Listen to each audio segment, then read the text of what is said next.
Bismillahirrahmanirrahim. Qala mu'allif hadal kitab nafa'allahu bihi wa bi'ulumihi fi daraini. Faslun, bermula satu pasal. Wasyara itu sholati, adapun syarat-syarat sholat. Qabla dukhuli, sebelum masuk biha, melaksanakan sholat. Khamsatu asya'a, ada 5 perkara. Wasyurutu, adapun lapad syurut, jam'u syartin, yaitu bentuk jamak dari lapad syarat.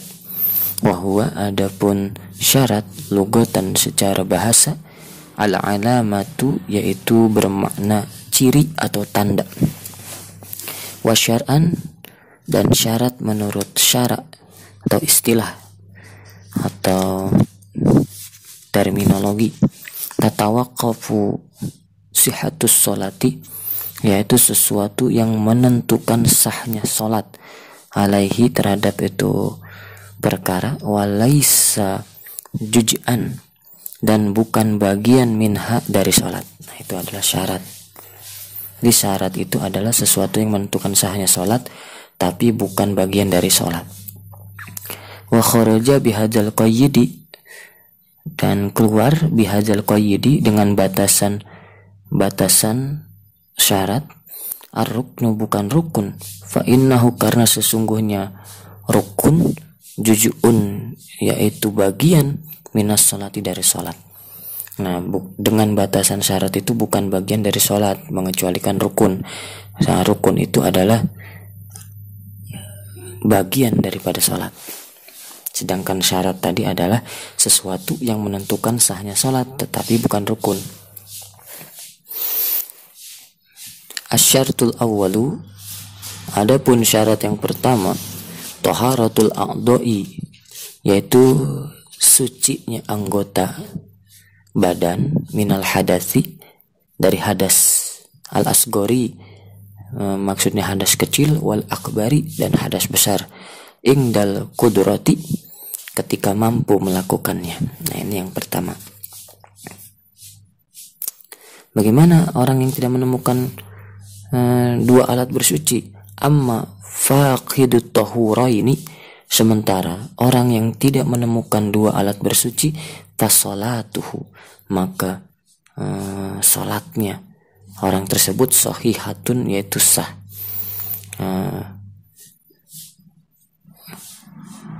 Ma'awujubil i'adati, hanya saja dia ini wajib untuk mengulanginya, alaihi, salatnya tersebut.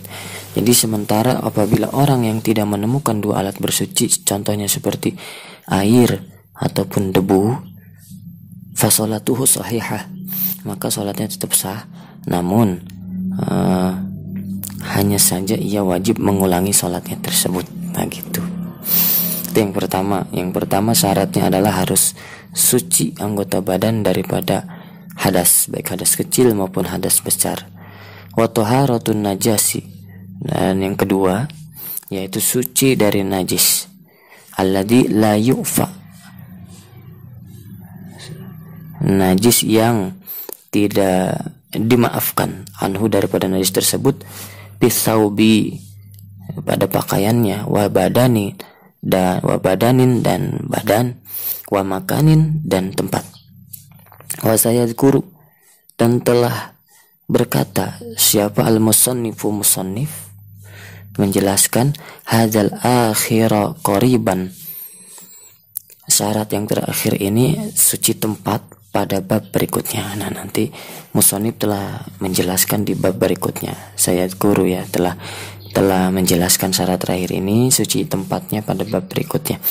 Wasalisu, adapun syarat yang ketiga, al-wuqufu ala makanin tahirin, yaitu salat yang dilakukan pada tempat yang suci. Fala tasihu, maka tidak akan sah. Apa salatus syakhsin, salatnya seseorang, yulaqi ba'du badanihi, yaitu salatnya orang yang sebagian badannya, au libasih, atau pakaiannya, najasatun, bertemu najis, biqyamin, ketika dia berdiri, au qu'udin atau dia duduk, au ruku'in atau ketika ruku, au sujudin atau ketika dia sujud. Nah gitu. Tidak akan sah salatnya orang yang sebagian badan atau pakaiannya itu mengandung najis, baik ketika dia berdiri, duduknya, rukunya ataupun sujudnya. Nah gitu. Itu syarat yang keempat. Warabi'u dan yang ketiga, warabi'u dan syarat. Adapun syarat yang keempat, al-ilmu yaitu mengetahui bidukhulil wakti masuknya waktu. Au zanni atau menduga, mengira, dukhulihi atau mengira masuknya waktu bil ijtihadi dengan berijtihad. Nah, itu yang keempat adalah mengetahui masuknya waktu sholat atau menyangka masuk waktu sholat dengan cara berijtihad ataupun merempuk, bermusyawarah.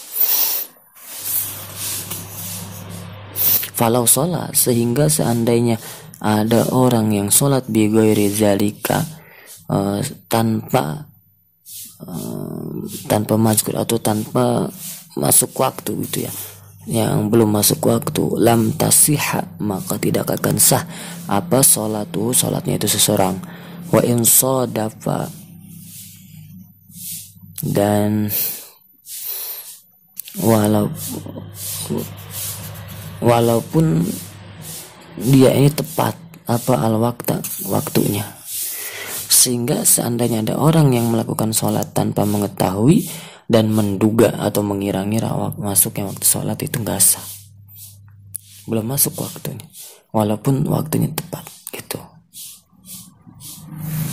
Dia nggak tahu masuk waktu sholat kapan dan menduga aja masuk waktu sholat, itu nggak sah gitu walaupun tepat waktu.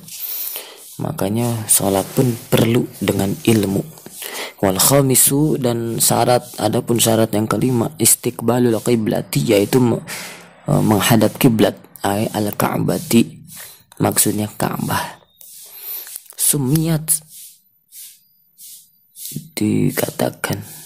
disebutkan kiblatan, kiblat, li'annal musalliya, karena sesungguhnya orang yang melakukan sholat, yuqabiluha, yaitu menghadap padanya, wa ka'batan, dan yang disebut dengan Ka'bah, lirtifa'iha, karena ketinggiannya, nah derajatnya.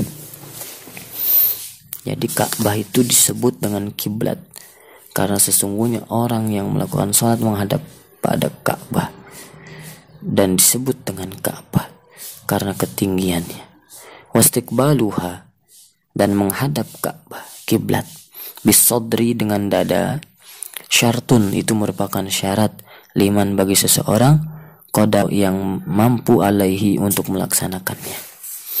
Wastasna, mengecualikan siapa al-musannifu, musannif, ma zakarahu, dari syarat-syarat tersebut, biqaulihi, dengan ucapan beliau, wa yajuzu, dan diperbolehkan, tarkus istiqbalil kiblati, yaitu tidak menghadap kiblat, fis sholati halataini, ketika di dalam sholat, di dalam dua keadaan, melaksanakan sholat di dalam dua keadaan. Jadi boleh tidak menghadap kiblat saat melaksanakan sholat di dalam dua keadaan. Apa aja? Bisyiddatil khaufi, yang pertama dalam kondisi terdesak. Biqitalin mubahin, ketika melakukan perang, mubahin, yang diperbolehkan. Fardon, baik itu sholat fardu, kanat, terbukti, as-sholatu, sholat fardu, au naflan, atau sholat sunnah. Yang pertama. Wafin nafilati, dan yang kedua ketika melaksanakan sholat sunnah, fis safari, di perjalanan, ala rahilati, di atas kendaraan. Ya, itu boleh. Jadi boleh kita boleh kita melaksanakan sholat itu tidak menghadap kiblat, tapi dalam dua keadaan. Yang pertama syiddatul khauf, kondisi terdesak, dalam keadaan perang, yang diperbolehkan, baik sholat fardu maupun sholat sunnah. Nah, itu tidak menghadap kiblat dengan dada kita. Yang kedua, ketika melaksanakan sholat sunnah fis safar ala rihalah, ar-rahilah, yaitu sholat di atas perjalanan, sedang dalam perjalanan, dan di atas kendaraan sedang berpergian. Nah itu mah biasa saja mengikuti alur perjalanannya, boleh keadaan seperti itu mah. Falil musafiri, sehingga bagi musafir safaron yang melakukan perjalanan mubahan, yaitu boleh walau qasiron, walaupun dengan jarak tempuh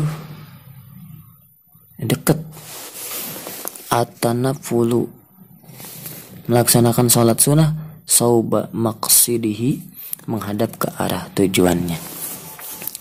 Warokibu dabati, dan bagi musafir yang naik kendaraan, la yajibu, itu tidak wajib, alaihi, bagi orang tersebut, wada'u jabhatihi, untuk meletakkan keningnya, ala sarjiha, di atas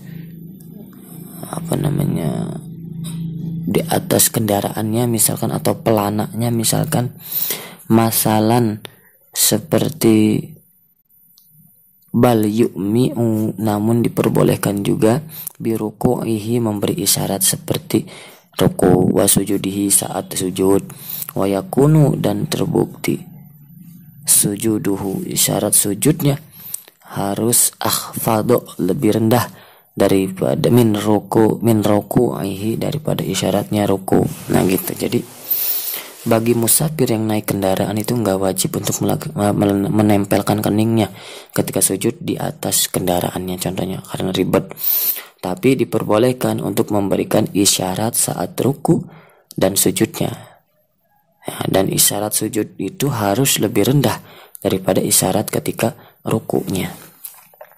Wa ammal masyi, adapun sedangkan musafir yang berjalan kaki, fayatimmu, ia harus menyempurnakan apa rukunya, wa sujudahu, dan sujudnya, wa yastaqbilu, dan menghadap al kiblat, ke arah kiblat, fihima, saat melakukan keduanya, saat melakukan sujud maupun melakukan ruku, wala yamshi, dan tidak berjalan, illa fi qiyamihi, kecuali saat berdiri, wa tasyahudihi, dan tasyahud gitu. Jadi inilah 5 syarat salat sebelum masuk, sebelum qabla dukhul, sebelum masuk salat. Ada 5 perkara. Yang pertama tadi adalah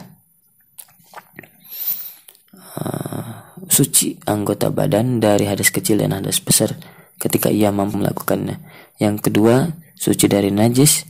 Yang ketiga, salat dilakukan pada tempat yang suci. Yang keempat, mengetahui masuknya waktu atau menduga masuk waktu berdasarkan hasil ijtihad. Yang kelima, yaitu menghadap ke arah kiblat ataupun Ka'bah. Mudah-mudahan bermanfaat. Wallahu a'lam bishawab.